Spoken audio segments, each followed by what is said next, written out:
Bit policing বাড়ি বাড়ি নিরাপদ সড়ক গড়ি, এই স্লোগানকে সামনে রেখে অনুষ্ঠিত হয়েছে শান্তি সমাবেশ ও বিট পুলিশিং সভা 2024।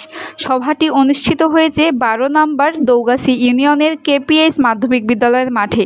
উক্ত অনুষ্ঠানে উপস্থিত ছিলেন অতিরিক্ত পুলিশ সুপার ঝিনাইদহ সদর সার্কেল জনাব মীর আবিদুর রহমান আবিদ সাহেব। উপস্থিত ছিলেন জনাব সুজন কুমার মণ্ডল, ওসি অপারেশন ঝিনাইদহ। আরও উপস্থিত ছিলেন আখতারুজ্জামান লিটন, ওসি তদন্ত ঝিনাইদহ। উক্ত শান্তি সমাবেশকে সাধুবাদ জানিয়ে উপস্থিত ছিলেন ইউনিয়ন পরিষদ চেয়ারম্যান সহ ইউনিয়নের গণ্যমান্য ব্যক্তিবর্গ।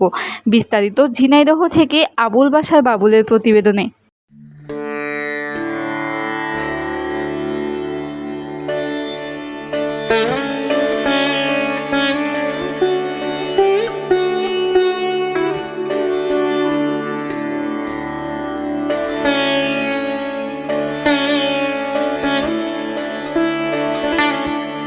এই ছিল এখনকার মতো। পরবর্তী সংবাদ দেখার আমন্ত্রণ রইল। এছাড়াও এসকে টিভি নিউজ দেখতে ভিজিট করুন www.sktvbd.com ওয়েবসাইটে ও facebook.com sknews এ।